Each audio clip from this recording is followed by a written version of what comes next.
โอ้พี่น้องเอ้ยฮอนไลน์เนาะบันทึกวิดีโอจนตัดเป็นบาทพี่น้องเอ้ยฮอนไลน์ฮะ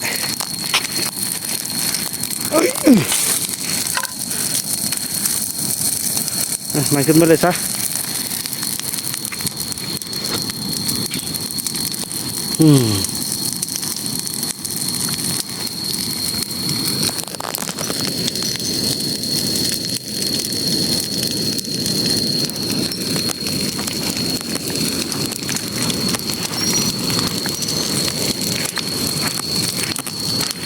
โอ้ฮอน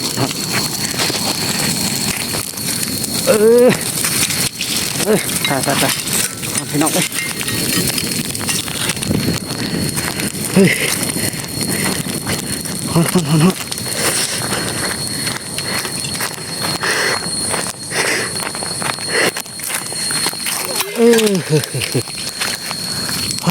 โธ่ฮอนหลายฮอนอีหลีมันฮอนลิ้นมั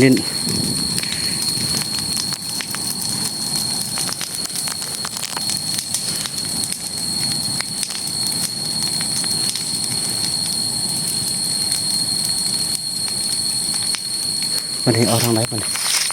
นี่บ่สำรวจไปก่อนนะพี่น้องใส่สปิดลมเลยเต้นฮอนเกินนะนี่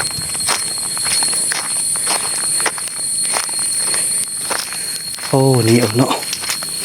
นี่เด็ดจุดเลยนะนี่โอเคมันก็ได้จุดฮันก็ได้จุด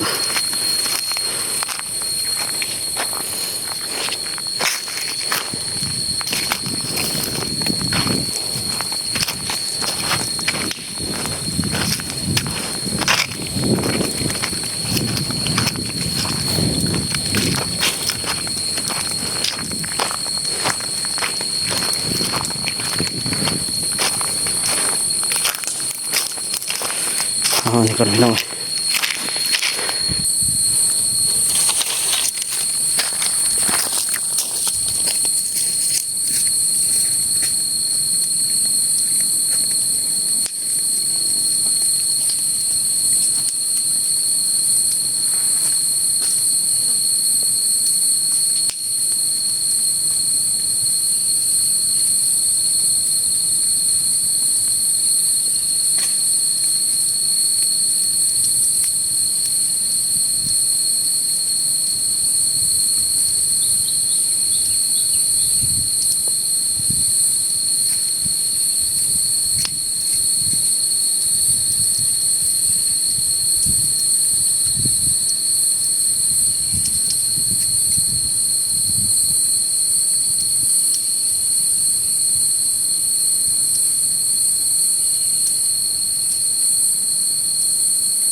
พี่น้องฮอนขนาด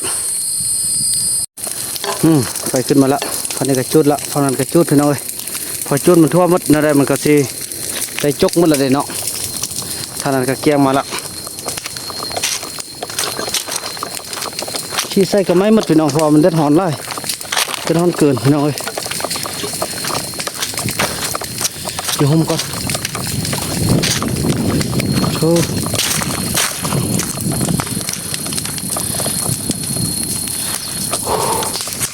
เขตเพียงเขาเนี่ยก็จะได้ใส่อันเขตจุดนี่จะเป็นอันน้องป่าพี่น้องเนาะเขตจุดนี่จะเป็นน้องป่าเขตเพียงนี่ก็จะเป็นใส่ซาลีข้าวโพดมดเนาะ ไม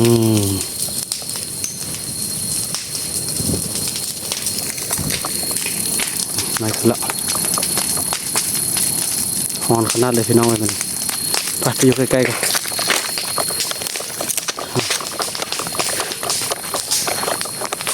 นี่จะเอาลูกจกเนาะ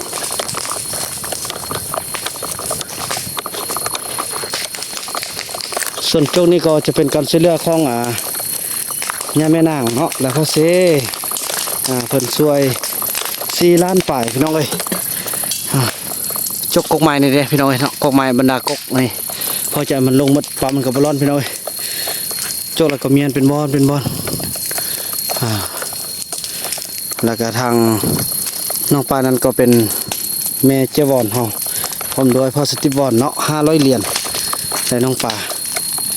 แม่นางก็จะเป็นได้อนามัยต้นไม้ออกพี่น้องเอ้ยช่วยกันคนละไม้คนละมือพี่น้องเนาะขอบอกขอบใจทางซ่องขอบคุณยายใจบุญเด้อ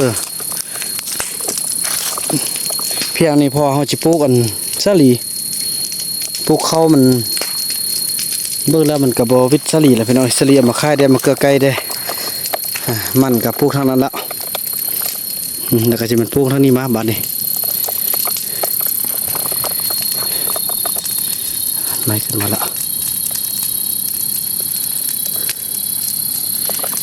นั่งสมัยก่อนฮอนได้ให้พี่น้อง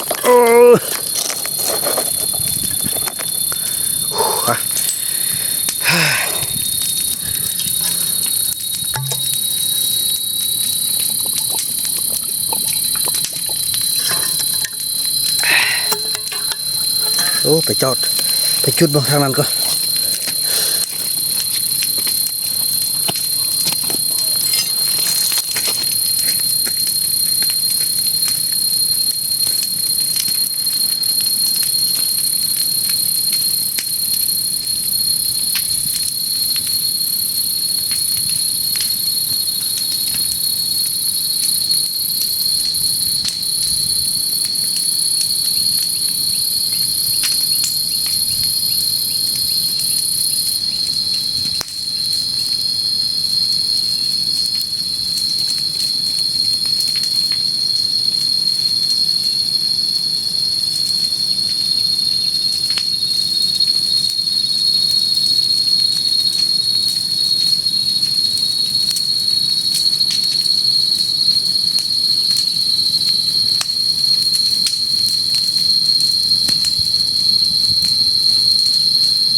โอ้ย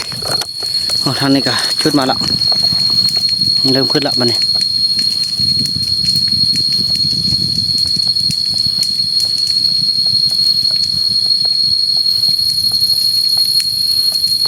ไปมองบ่ได้เลยพี่น้องฮอนไล่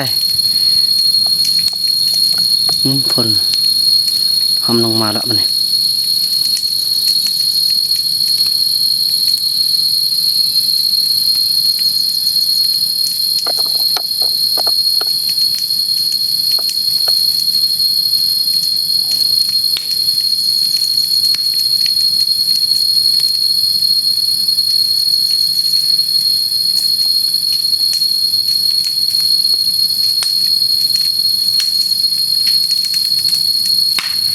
ไม่ขึ้นละ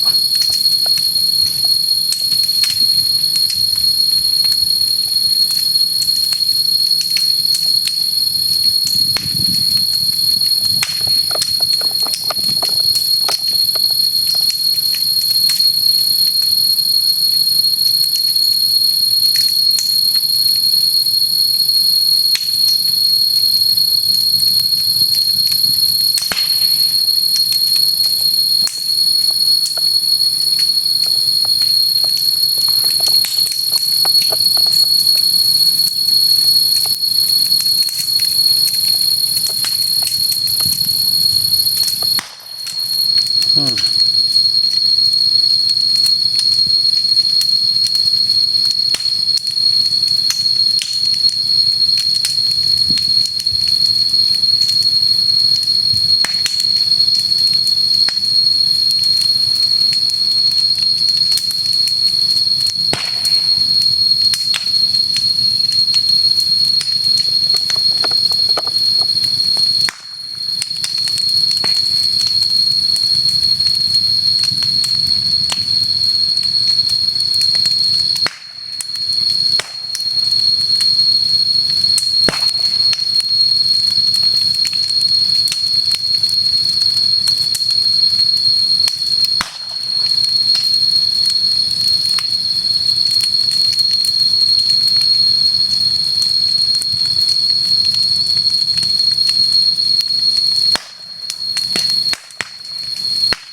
ันนี้บ่ต้นเมียง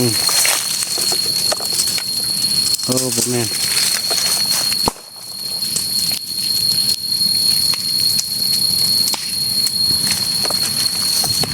ต้นเมียงอยู่ไสเนาะต้นสาน่ะมีต้นนึงอยู่เขตหน้านี่แหละ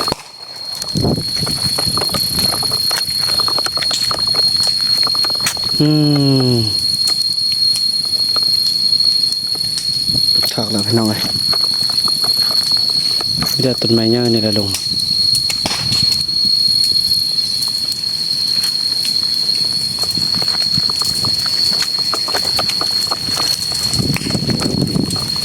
ปีหน้านี่ลงมือเฮ็ดนาเป็นอาชีพเลยเด้พี่น้องเอ้ยทางเทิงก็สิได้ปลูกไ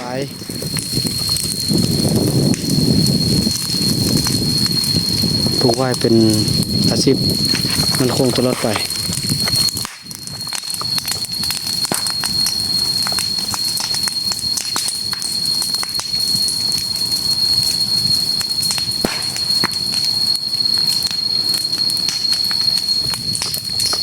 ทั่วนั้นแล้วพี่น้อยเนาะทั่วบ่าวน้ำก็จะได้ข้ออนุญาตไปเลาะจุดหลายๆบ่อนเนาะก็เก็บภาพบรรยากาศให้ทุกท่านได้เบิ่งรับชมกันเพียงส่ำนี้ก่อนแล้วก็พบกันใหม่ในคลิปต่อไปและเรื่องราวต่อไปนะพี่น้องเนาะคลิปนี้บ่าวน้ำขอกล่าวคำว่าสบายดี